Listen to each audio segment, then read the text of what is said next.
आज के इस लेक्चर से हम इनकम टैक्स के न्यूमेरिकल्स जो हैं वो स्टार्ट करने जा रहे हैं जी।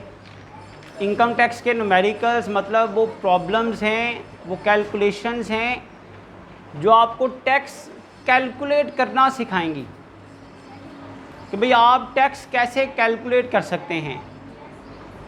अब जो टैक्स कैलकुलेशन है ना, ये जो टैक्स कैलकुलेशन है, इनकम टैक्स के न्यूमेरिकल्स का जो मकसद है कि टैक्स की कैलकुलेशन सिखाई जाए, कि टैक्स कैसे कैलकुलेट करना है ये सिखाया जाए। ये जो टैक्स कैलकुलेशंस हैं ये टैक्स कैलकुलेट किए जाते हैं सैलरीड इंडिविजुअल्स के भी, ऐसे लोग जो आमदनी कमाते हैं, ऐसे लोग जो आमदनी कमाते हैं सैलरी से। फिर बिजनेसमैन, जिसमें सोल ट्रेडर्स भी आते हैं और पार्टनरशिप के बिजनेसेस भी आते हैं। इसी तरह ये टैक्स कैलकुलेशन जो है ये कॉरपोरेशंस, कंपनीज की भी टैक्स कैलकुलेशन होती है। टैक्स कैलकुलेट करना इंडिविजुअल्स का, टैक्स कैलकुलेट करना सोल ट्रेडर्स और पार्टनरशिप के बिजनेसेस का, और टैक्स कैलकुलेट करना कॉरपोरेशंस का, कंपनीज का। ये तीन डिफरेंट एस्पेक्ट हैं टैक्स कैलकुलेशन के। लेकिन आपके सिलेबस में टैक्स कैलकुलेशन है सैलरीड इंडिविजुअल्स की, सैलरीड इंडिविजुअल्स की। आपके इस एडीपी में, बीबीए में भी टैक्स कैलकुलेशन है सैलरीड इंडिविजुअल्स की। ऐसे शख्स, ऐसा मर्द या ऐसी खातून, इंडिविजुअल का मतलब है चाहे मर्द है या औरत है, जो सैलरी कमाता है या कमाती है, जो जॉब करता है या करती है कहीं पर, जिसकी टोटल इनकम में से इंक्लूड्स 75% इनकम फ्रॉम सैलरी, जिसकी जो टोटल इनकम है उसका 75% या उससे ज्यादा का हिस्सा, 75% या उससे वो सैलरी से आता है। इस न्यूमेरिकल्स को समझने के लिए आपको चैप्टर नंबर 2 जो डेफिनेशंस का चैप्टर है, उसमें से टोटल इनकम की डेफिनेशन उसका पता होना चाहिए।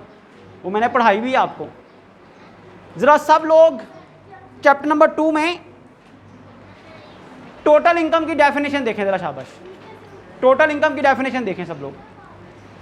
टैक्स की बुक्स ओपन करें, टैक्स की बुक ओपन करें, टोटल इनकम की डेफिनेशन देखें सब लोग, शाबाश। टोटल इनकम की डेफिनेशन है पेज नंबर 46 पर। टोटल इनकम की डेफिनेशन है पेज नंबर 46 पर। क्या लिखा हुआ है? The total income of a person, कि किसी भी पर्सन की जो टोटल इनकम है फॉर द टैक्स ईयर के दौरान, shall be the sum of person income, वो उस पर्सन की इनकम है, under each of the head of income, नीचे दिए गए हेड ऑफ इनकम में से हर हेड में से,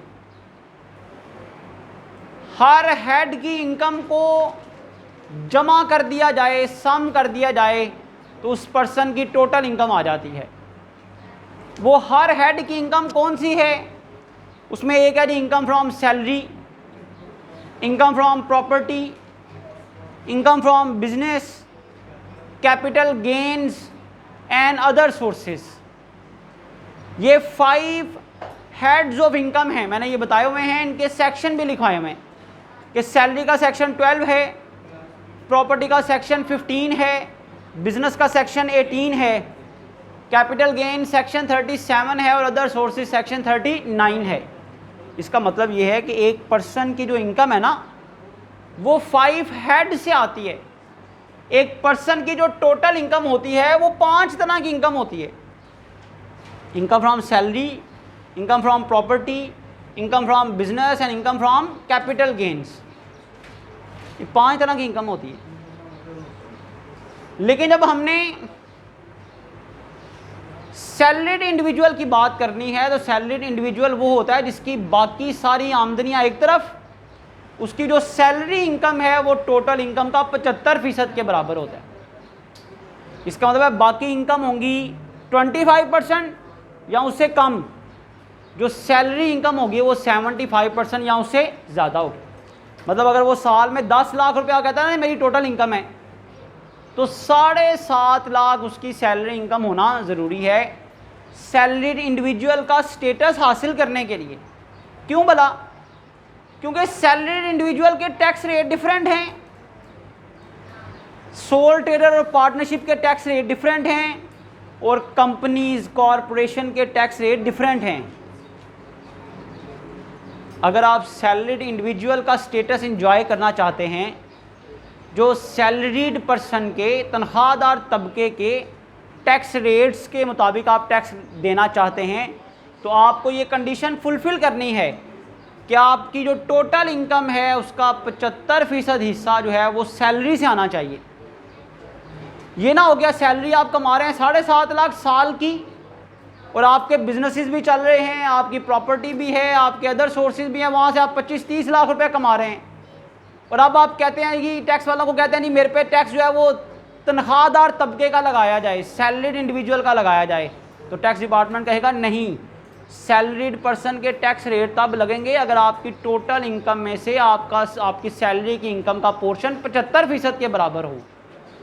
आपकी तो सैलरी 7.5 लाख है साल की और बाकी आमदनियाँ आपकी 25-30 लाख हैं, तो आप पर तनख्वाहदार तबके सैलरीड पर्सन वाले टैक्स रेट नहीं लगेंगे, आप पर बिजनेसमैन के टैक्स रेट लगेंगे या कंपनीज के टैक्स रेट लगेंगे। आपकी जो भी बाकी आमदनियां हैं उनके मुताबिक उनके रिस्पेक्टिव से टैक्स रेट्स आप पर लगाए जाएंगे। तो आप लोगों के सिलेबस में सैलरीड इंडिविजुअल के टैक्स के न्यूमेरिकल्स हैं, टैक्स कैलकुलेशन है जो आपने सीखनी है। क्लियर हो गया पहली बात। अब टैक्स के न्यूमेरिकल में क्या करना होगा, क्या पूछा जाएगा, हमने सीखना क्या है। आप इस जो बुक आपके पास है कोई भी न्यूमेरिकल इसमें से देखें, न्यूमेरिकल नंबर 1 ही देख लें। प्रॉब्लम नंबर 1 है, पेज नंबर है भाई 4, चलें 425 नंबर पेज देख लें, 425 नंबर पेज, कोई सा भी न्यूमेरिकल देख लें। फिलहाल पेज नंबर 425 है जी। प्रॉब्लम नंबर 10 है, हमने देखना भाई न्यूमेरिकल हमें कैसे दिया जाएगा पेपर में, उसमें क्या रिक्वायरमेंट होगी, न्यूमेरिकल का आउटर फेस कैसा है, शेप शक्ल कैसी है न्यूमेरिकल की। तो आप देखें प्रॉब्लम नंबर 10 आपके सामने है, कहा हुआ है जी compute the taxable income of mister Zishan Ahmed working as a teacher in a recognised university who during the tax year ended on 30th June 2020 enjoyed the income from following sources। कहता ये salaried individual है, इसकी salary income बताएं। ये वो salaried individual है जो किसी रिकॉग्नाइज्ड यूनिवर्सिटी में जॉब कर रहा है एज अ टीचर, इसकी टैक्सेबल इनकम भी बताएं, और एंड पर लिखा होगा रिक्वायरमेंट में after computing the taxable income. Page number 426 पर आएँ तो रिक्वायरमेंट में लिखा हुआ है सबसे एंड पर, क्या लिखा हुआ है जी, after computing the taxable income, taxable income निकालने के बाद हिज टैक्स लायबिलिटी, उसकी टैक्स लायबिलिटी भी बताएं, आमदनी भी बताएं जो टैक्सेबल है और टैक्स भी बताएं कितना है, में आल्सो भी कंप्यूटेड टैक्स भी कैलकुलेट करके दें। तो 2 रिक्वायरमेंट पेपर में होंगी, एक कहा जाएगा टैक्सेबल इनकम बताएं उस तनख्वाहदार शख्स की, मैं यहाँ शख्स का लफ्ज़ इस्तेमाल कर रहा हूँ क्योंकि तनख्वाहदार, तनख्वाह किसको मिलती है, शख्स को मिलती है ना, तो आपने उस सैलरीड इंडिविजुअल का न्यूमेरिकल करना जो आपके सिलेबस में है। ये 1 से लेकर 26 तक न्यूमेरिकल हैं। सब न्यूमेरिकल का डाटा भी गिवन है, सोल्यूशन भी गिवन है, लेकिन क्या वजह है सोल्यूशन होने के बावजूद भी जब तक आप फॉर्मेट ना समझें आप प्रॉब्लम सॉल्व नहीं कर सकते, क्योंकि टैक्स रूल्स हैं, कैलकुलेशंस हैं, पहले उनको समझना है फिर आप उनको सॉल्व कर सकते हैं। तो ये पेज नंबर 505 तक चल रहे हैं, 501 पर लास्ट है। ये प्रॉब्लम शुरू हो रही है जी सैलरीड इंडिविजुअल की। आप बुक पर भी देख लें, बेशक बुक के ऊपर भी लिखा हुआ है पेज वाइज ना, हर पेज के ऊपर लिखा हुआ है assessment of individual salaried person. ये न्यूमेरिकल का पोर्शन शुरू हो रहा है पेज नंबर 384 से, चैप्टर नंबर 18, 384 नंबर सफ़ा है, assessment of individual salaried person 2020। Page number 384 से शुरू होकर पेज नंबर 501 पर आखिरी प्रॉब्लम है। ये 25 प्रॉब्लम है, इनमें से कोई भी प्रॉब्लम पेपर में आ जाती है। इन 25 प्रॉब्लम को समझने के लिए पहली प्रॉब्लम भी नहीं आप कर सकते जब तक आपको फॉर्मेट नहीं आता।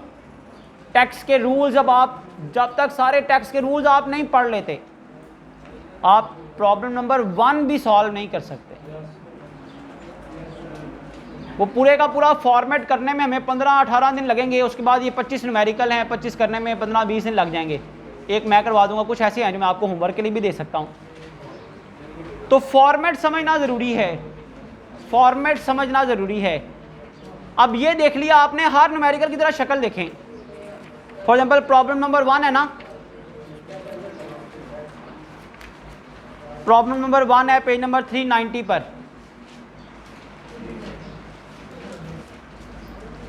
आपको लिखा हुआ है, आपके सामने लिखा हुआ है जी from the following data calculate income tax payable by mister Mohammad Farooq for the tax year ending 30 June 2020। Mister Mohammad Farooq का टैक्स पेएबल बताएं कितना है।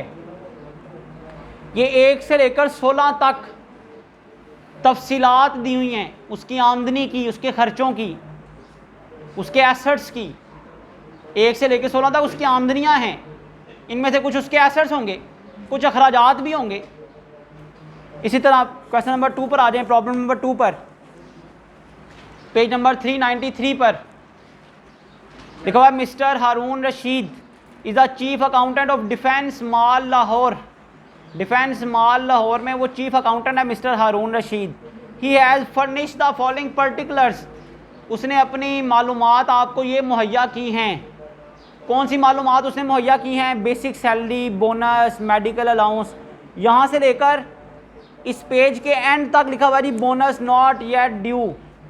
और नेक्स्ट पेज, पेज नंबर 394 के शुरू में लिखा हुआ है calculate the tax payable of mister Haroon Rashid.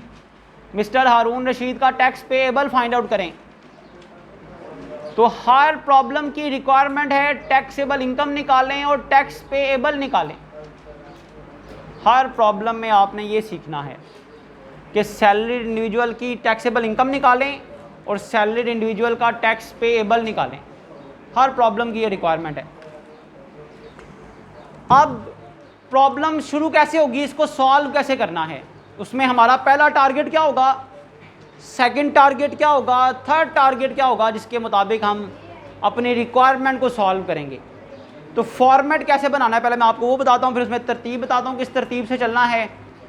पहले किस चीज़ को फाइंड आउट करना है, सेकेंडली किस चीज़ को फाइंड आउट करना है, थर्डली किस चीज़ को फाइंड आउट करना है, तब जाकर हमारी ये रिक्वायरमेंट जो है वो फुलफिल होगी। आज ओवरऑल आपको फॉर्मेट के बारे में बताना चाह रहा हूँ कि इनकम टैक्स के जो न्यूमेरिकल हैं सैलरीड इंडिविजुअल्स के जो आपके सिलेबस में हैं, इनको सॉल्व किस फॉर्मेट के तहत करना है। तो सब लोग अपने अपने, ये बात क्लियर हो गई ना कि आपके सिलेबस में टैक्स कैलकुलेशन किसकी है, सैलरीड इंडिविजुअल। अब सैलरीड इंडिविजुअल ये नहीं है कि जो सिर्फ सैलरी कमाता है, सैलरीड इंडिविजुअल की अदर इनकम भी होती है ना, जैसे मैंने बताया वो इनकम फ्रॉम बिजनेस भी उसकी इनकम है, इनकम फ्रॉम प्रॉपर्टी भी उसकी इनकम हो सकती है, वो कैपिटल गेन से भी पैसा कमा सकता है, वो अदर सोर्सेज से भी पैसा कमा सकता है, लेकिन उसकी जो मेजर इनकम है वो सैलरी इनकम होनी चाहिए।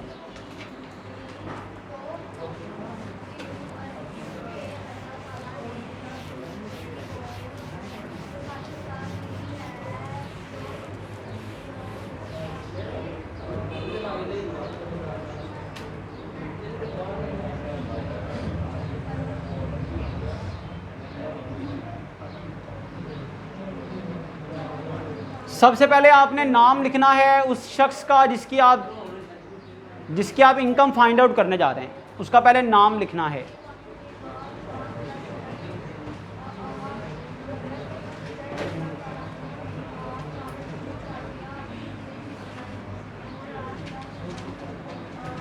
Mister Ahmed Iqbal, salaried individual. Secondly आपने बताना जी आपका टैक्स ईयर कौन सा है। सेकेंडली आपने बताना जी आपका टैक्स ईयर कौन सा है, और आप सबके लिए टैक्स ईयर होगा 2020 ही होगा। टैक्स ईयर 2020 ही होगा सबके लिए। आपने जो टैक्स सीखना है वो 2020 का टैक्स ईयर सीखना है। 21 तो भी चल रहा है ना। आपने जो टैक्स पढ़ना है वो टैक्स ईयर 2020 है, जो ख़त्म कब हुआ है। तीसरी चीज़ ये लिखनी है, टैक्स ईयर एंडेड ऑन 30 जून 2020। ये किसी भी न्यूमेरिकल के शुरू में आपने सबसे पहले नाम लिखना है, फिर टैक्स ईयर लिखना है, फिर टैक्स ईयर एंडेड लिखना है। ये सेम होगा, सिर्फ नाम बदला करेगा। फिर थर्डली आपने लिखना है जी रेजिडेंशियल स्टेटस। और ये हमेशा ही रेजिडेंट होगा, हमेशा ही रेजिडेंशियल स्टेटस रेजिडेंट ही होगा। और फिफ्थ और लास्ट आपने रिक्वायरमेंट लिखनी है जो कि हमेशा सेम होगी, computation of taxable income and tax payable. किसी भी न्यूमेरिकल को जब शुरू करेंगे तो पहले ये 5 लाइनें लिखनी हैं, ये हेडिंग देनी है 5 चीज़ों की। उस सैलरीड इंडिविजुअल का नाम लिखना है, सैलरीड इंडिविजुअल का नाम लिखना है। सेकेंडली आपने टैक्स ईयर लिखनी है, टैक्स ईयर कौन सा है आपका, वो हमेशा 2020 होगा। उसके बाद टैक्स ईयर एंडेड लिखना है, टैक्स ईयर एंडेड कितना है, टैक्स ईयर एंडेड हमेशा 30 जून 2020 होगा। देन रेजिडेंशियल स्टेटस रेजिडेंट होगा। Then computation of taxable income and tax payable, हमेशा आपने कंप्यूट क्या करना होगा, टैक्सेबल इनकम और टैक्स पेएबल ही फाइंड आउट करना होगा। फिर क्या करना है जी न्यूमेरिकल में आपने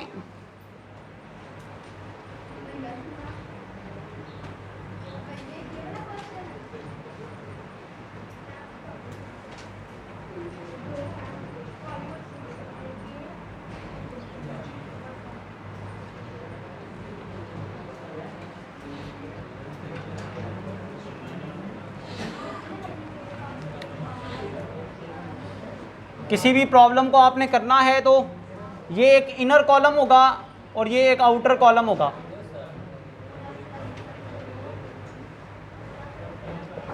ये जो लाइंस मैंने लगाई हैं, ये जो इनर और आउटर कॉलम के लिए लाइन लगाई गई है ना, ये लाइन लगाना कोई लाजमी नहीं है कि आपने ये लाइंस लाजमी लगानी है, ये ज़रूरी नहीं है।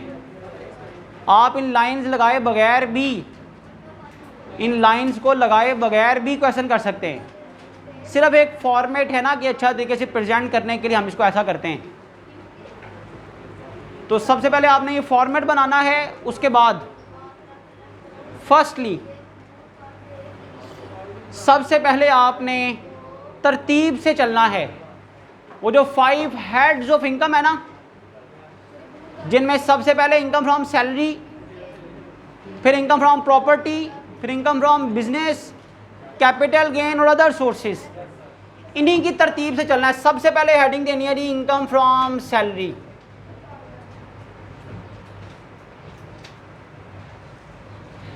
सेक्शन 12। और यहां पर आपने इनकम फ्रॉम सैलरी से रिलेटेड जो जो इनकम होंगी ना वो लिख देनी है। इनकम फ्रॉम सैलरी से रिलेटेड जो जो इनकम होंगी वो लिख देनी है। अच्छा, अब आपकी हर इनकम टैक्सेबल नहीं होती। हर इनकम टैक्सेबल, अगर हर इनकम 100% टैक्सेबल होती, अगर हर इनकम 100% टैक्सेबल होती, मेरी बात फॉलो करनी है, हर इनकम अगर 100% टैक्सेबल होती तो हम तो क्वेश्चन में जितनी भी इनकम दी जाती सबको कहते हैं भी जमा कर लें कैलकुलेटर से और ऐड कर दें तो इनकम आ जाएगी जी। फिर मुश्किल क्या था? मुश्किल क्या है? मुश्किल ये है कि जितनी भी इनकम होती हैं, जितनी भी इनकम्स होती हैं, चाहे वो सैलरी इनकम है, चाहे वो बिजनेस है, चाहे वो कैपिटल गेन है, चाहे वो अदर सोर्सेज है, टैक्स के रूल्स के मुताबिक जितनी भी आपकी इनकम्स हैं टैक्स के रूल्स के मुताबिक वो सारी इनकम टैक्सेबल नहीं होती। टैक्स के कानून के मुताबिक आपकी कुछ इनकम फुली टैक्सेबल होती हैं, आपकी कुछ इनकम फुली एग्जैम्प्ट होती हैं, उन पर कोई टैक्स नहीं होता, और आपकी कुछ इनकम पार्शियल टैक्सेबल या पार्शियल एग्जैम्प्ट होती है। कुछ हिस्सा माफ होता है, कुछ हिस्से पर टैक्स होता है। इस वजह से सीखना पड़ता है, याद करना पड़ता है कि कौन सी इनकम टैक्सेबल है, कौन सी इनकम एग्जैम्प्ट है, किसका कितना हिस्सा टैक्सेबल और कितना हिस्सा एग्जैम्प्ट है। अभी जो मैंने लिखा ना फुली टैक्सेबल, इसका मतलब हरगिज़ ये नहीं है कि आपने 2 लाख कमाया और 2 लाख टैक्स है। फुली टैक्सेबल का मतलब ये तो नहीं है ना कि 10 लाख कमाया 10 लाख रुपया टैक्स है। फुली टैक्सेबल का ये मतलब नहीं है कि जितनी इनकम है उतना ही टैक्स होगा। फुली टैक्सेबल का मतलब है उस आमदनी पर टैक्स लग जाएगा, वो जितनी आपकी आमदनी है उस पर, वो जितनी आपकी आमदनी है उस पर क्या लग जाएगा? टैक्स लग जाएगा। जितनी आपकी आमदनी है उस पर क्या लग जाएगा? टैक्स लग जाएगा। फॉर एग्जाम्पल आपकी 2 लाख आमदनी है, फुली टैक्सेबल है, उसका 10% टैक्स रेट है। 2 लाख पर 10% ले लें तो 20,000 आ जाएगा, 20,000 टैक्स हो गया। मतलब उस अमाउंट पर टैक्स रेट अप्लाई हो जाएगा, पूरी की पूरी अमाउंट पर। दूसरी ऑप्शन क्या है? वो पूरी की पूरी अमाउंट टैक्स से क्या कर दी जाए? माफ कर दी जाए। मिसाल के तौर पर मैं आपको जरा एक एक्सरसाइज करके बताऊं। फुली टैक्सेबल का मतलब यह है, अगर आपकी इनकम है ना 2 लाख, मिसाल दे रहा हूं,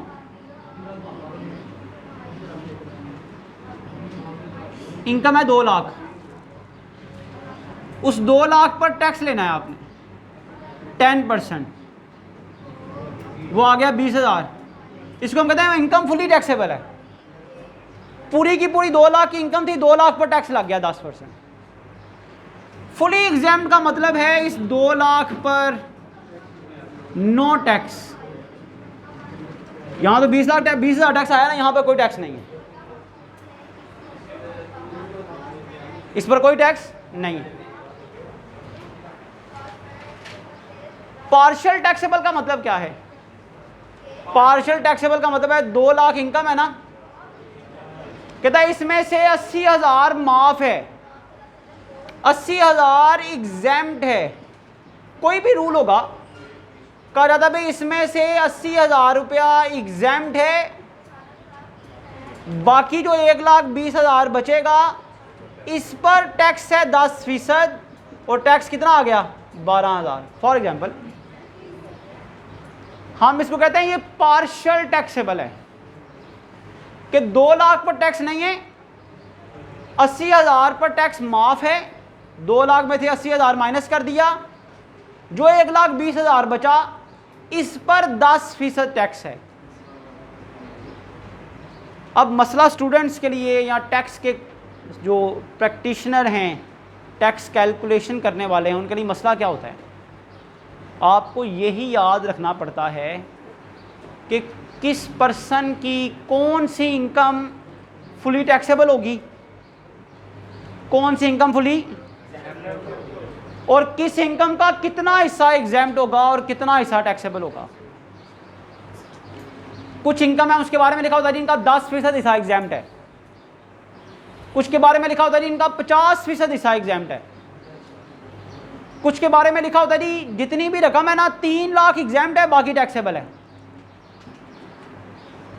हर इनकम का टैक्स का कानून अपना है, हर इनकम पर टैक्स के अपने रेगुलेशन हैं। उस इनकम के हिसाब से कि भाई इस इनकम पर टैक्स कितना होगा, कितने फ़ीसद होगा या नहीं होगा, इसके कितने हिस्से पर टैक्स होगा, कितना हिस्सा इसका टैक्स से माफ़ होगा। एज अ टैक्स स्टूडेंट आपके लिए ज़्यादा मेजर प्रॉब्लम भी यही है। आपके मसले का 80% मसला यही है कि आपको ये याद करना है कि कितनी तरह की इनकम है, कौन सी इनकम फुली टैक्सेबल है, कौन सी इनकम फुली एग्जैम्प्ट है, और कौन सी इनकम का कितना हिस्सा टैक्सेबल और कितना हिस्सा एग्जैम्प्ट है। क्योंकि टैक्स के न्यूमेरिकल में पहला काम क्या है, पहले वो इनकम निकालनी है जो टैक्सेबल है। मिसाल के तौर पर मैंने आपके सामने ये 4 लाइनें लगाई हैं ना, इनमें से ये जो अमाउंट है ना, मिसाल के तौर पर ये जो अमाउंट है ये फुली टैक्सेबल होती है, इसको मैं यहाँ लिख देता हूँ। ये अमाउंट फुली एग्जैम्प्ट होती है, इसको यहाँ लिख देना। इसके लिए यहाँ पर कुछ नहीं लिखेगा, इसके लिए यहाँ पर नील है क्योंकि ये तो फुली एग्जैम्प्ट है। इस इनकम के बारे में लिखा जाता है भाई इसका इतना हिस्सा एग्जैम्प्ट है, इतना हिस्सा टैक्सेबल है। इसके बारे में कहा जाता है इसका इतना हिस्सा एग्जैम्प्ट है, इतना हिस्सा टैक्सेबल है। बात समझ आई है? Yes sir. ये फुली टैक्सेबल हो गई, ये वाली इनकम फुली एग्जैम्प्ट हो गई। इस इनकम का देखें इतना हिस्सा टैक्सेबल है और इतना हिस्सा एग्जैम्प्ट है, इतना हिस्सा क्या है टैक्सेबल।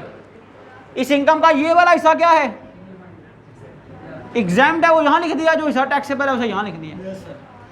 एग्जाम्पल बता रहा हूँ आपको, सिर्फ समझा रहा हूँ बात। हर इनकम के बारे में ये चीज़ याद रखनी है। अब सैलरी आप कहते हैं सैलरी का मतलब एक अमाउंट है बस, जो माहाना या सालाना रेम्यूनरेशन मिलती है, मुआवजा मिलता है, क्या सैलरी बस वही है? भाई सैलरी इनकम हमने पढ़नी है कम से कम 50 किस्मों की। उन 50 के बारे में ये याद रखना है कि इन 50 में से कौन सी सैलरी इनकम टैक्सेबल है, कौन सी सैलरी इनकम एग्जैम्प्ट है, कौन सी सैलरी इनकम का कितना हिस्सा टैक्सेबल और कितना हिस्सा एग्जैम्प्ट है। एक्चुअल टास्क आपका यही है। टैक्स निकालना कोई मुश्किल नहीं है। पेपर में जब टैक्स का न्यूमेरिकल आना ना, टैक्स रेट उसने दिए होने आपको, खुद दिए होंगे कि टैक्स रेट का ये टेबल है, इस रेट के मुताबिक टैक्स लगा दें। आपके लिए मसला क्या होना है, ये याद रखना कि कौन सी इनकम टैक्सेबल है, कौन सी इनकम एग्जैम्प्ट है, कौन सी इनकम का कितना हिस्सा टैक्सेबल और कितना हिस्सा एग्जैम्प्ट है। जो अमाउंट टैक्सेबल होती जाएगी उसे आउटर कॉलम में लिखते जाना है। पहले इनकम फ्रॉम सैलरी की बारी होगी, इसके बाद तरतीब से इनकम फ्रॉम प्रॉपर्टी की टर्न आ जाएगी, सेक्शन 15 उसकी इनकम लिखेंगे। उसके बाद बारी आ जाएगी इनकम फ्रॉम बिजनेस की, उसका सेक्शन 18 है, उसकी इनकम लिख देंगे। उसके बाद कैपिटल गेन्स,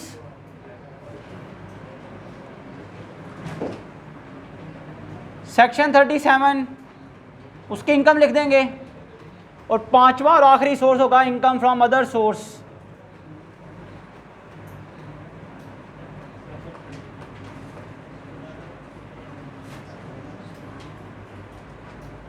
सेक्शन 39। तो जब हम सारी इनकम लिख लेंगे ना, इनमें से कुछ टैक्सेबल होगी, कुछ एग्जैम्प्ट होगी। जब सारी इनकम लिख लेंगे, जो आउटर कॉलम वाली हैं उनका टोटल कर लिया जाएगा।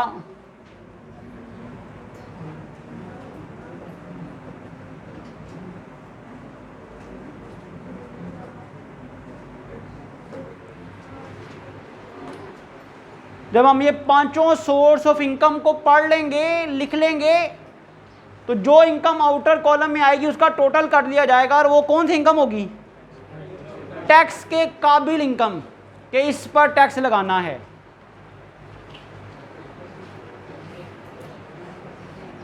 क्योंकि हर इनकम टैक्सेबल नहीं होगी। आपके सामने देखें, अभी क्वेश्चन मैंने आपके सामने 2-4 क्वेश्चन आपको दिखाए हैं। किसी में 15 किस्म की इनकम लिखी हुई है, किसी में 20 किस्म की इनकम लिखी हुई है। उनमें से आपने टैक्स के कवानीन को याद रखते हुए, फॉलो करते हुए, कंप्लायंस करते हुए ये लिखना है कि कौन सी इनकम टैक्सेबल है। जो इनकम टैक्सेबल होगी उसे कहाँ लिखते जाना है? आउटर कॉलम में। जब सारी इनकम, ये पांचों हेड्स ऑफ इनकम इसी तरतीब के साथ, पहले इनकम फ्रॉम सैलरी, फिर प्रॉपर्टी, फिर बिजनेस, फिर कैपिटल गेन, जब इसी तरतीब के साथ आप इन पांचों हेड्स ऑफ इनकम को लिख लेंगे, इनकी टैक्सेबल अमाउंट्स को लिख लेंगे आउटर कॉलम में, तो फिर इस साइड का टोटल कर दिया जाएगा। वो क्या टोटल होगा? टैक्सेबल इनकम, कि ये वो इनकम है जो टैक्स के काबिल है, जिस पर टैक्स लगाना है। उसके बाद हमने टैक्स की बाकी कैलकुलेशन करनी। पहला टास्क हमारा ये होगा। तो कल से इंशाल्लाह ताला जो लेक्चर होंगे उनमें हम इनकम फ्रॉम सैलरी की मुख्तलिफ इनकम पढ़ेंगे और उनके टैक्स रूल्स में आपको रोज़ डेली बेसिस पे बताया करूँगा कि इनकम फ्रॉम सैलरी में ये इनकम आती है, उसमें से ये वाली इनकम टैक्सेबल है, ये वाली इनकम एग्जैम्प्ट है और इसका इतना हिस्सा टैक्सेबल और इतना हिस्सा एग्जैम्प्ट है। वो आपने डेली बेसिस पे याद करते जाना है ताकि जब ये इकट्ठी होकर 125 टाइप्स ऑफ इनकम बने ना तो आपको मुश्किल ना हो। अभी मैं कहूँ ना 100 तरह की इनकम है, 100 टाइप की इनकम है, याद करके बताएं कि ये टैक्सेबल है, ये एग्जैम्प्ट है, इसका इतना हिस्सा, तो मुश्किल हो जाएगा। जब डेली हम 7, 8, 10 पढ़ेंगे, आप डेली उन्हें याद कर लेंगे। टैक्स रूल है, जाहिर सी बात है याद रखना पड़ेगा, कॉन्सेप्ट नहीं होता। जो कानून कह दे उसको एज इट इज़ फॉलो करना पड़ता है। कानून ने कह दिया ये माफ़ है तो माफ़ है, कोई वजह नहीं। कानून ने कह दिया ये फुली टैक्सेबल है तो फुली टैक्सेबल है। टैक्स के कानून ने कह दिया भाई इसका 10% माफ़ है, 50% माफ़ है, बाकी टैक्सेबल है, तो वैसे ही फॉलो करना है। तो डेली बेसिस पे जब मैं पढ़ाता जाऊंगा आपने डेली बेसिस पे याद करते जाना है इंशाल्लाह ताला। फिर हम जब ये पांचों सोर्स ऑफ इनकम कंप्लीट करेंगे ना तो आपको याद हो चुके होंगे।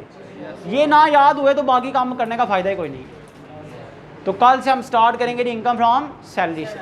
यहाँ पर आज का ये लेक्चर हमारा वाइंड अप हो गया। कल से इंशाल्लाह ताला इनकम फ्रॉम सैलरी हम प्रॉपर्ली शुरू करेंगे।